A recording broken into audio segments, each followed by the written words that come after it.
I think there's a lot of misinterpretation and misunderstanding of the word jihad. Can you just bring us back to the purity or the essence of the word? Sometimes one easily understands the meaning of the word when we look at the opposite meaning of it. So the opposite meaning of jihad means laziness, idleness, whereas the actual meaning of jihad is to work hard, to strive, so that one comes out of personal deficiencies or society deficiencies and comes out of spiritual deficiencies. Therefore, for example, the way the broadcasting service is working hard here in Islam, we say you are doing jihad, you are struggling. When you look after your family, that is jihad. When you go to school, that is jihad. However, most people, due to propaganda against Islam, they use jihad to mean war. That is wrong, because in Arabic, war is harb. It's not jihad.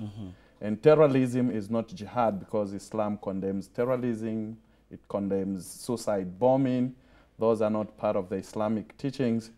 And therefore, it is very important, because even our Prophet Muhammad sallallahu alaihi wasallam emphasizes the need for jihad, which in this case means spiritual purification of the soul and building ourselves spiritually towards perfection. When he said there was a time when some soldiers during his time had come from defending Islam when it was attacked, then he told them, welcome, you soldiers who have only managed to do a minor jihad, but it has remained incumbent upon you to take upon a greater jihad. Then they asked him, they said, what is this greater jihad that you're talking about? Then he said, it's the jihad of purifying your own souls. So the purification of the souls, striving that you have a good livelihood, that is the actual essence of jihad. So if I'm correctly understanding, what's a reference to, you're talking about that spiritual deficit.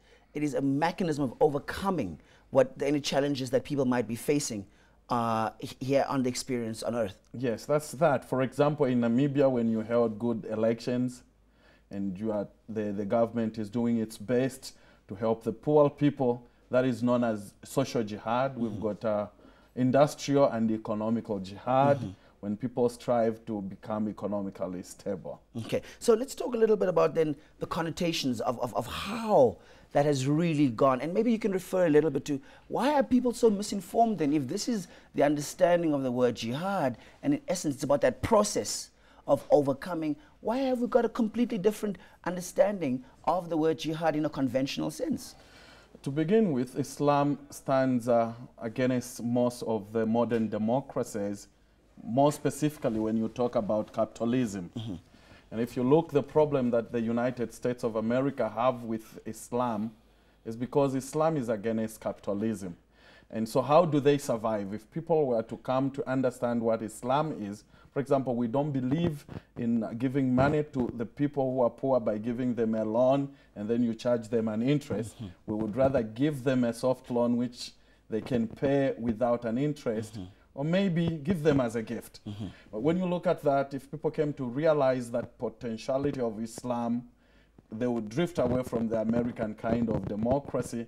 Because of that, the Western media, not all of it, but the majority, have gone to spread propaganda against Islam, paint it as a religion of violence, a religion of jihadists who they take to be terrorists, when actually we are not like that. But also among Muslims, the problem has been the drifting away from the teachings of Islam. Actually, it's an odd, big problem when people drifted away from following who the Prophet of Allah had asked them to follow. For example, Ali and the immediate family of the Prophet were introduced by the Prophet as the people who would be the sources of reference in Islam after him. But as Muslims, we drifted away from that, and hence people drifted away from the original Islam, which emphasizes on perfecting morals. And they took up the physical part of it, and you see most of the Muslims concentrating more on political gain than the actual essence of Islam.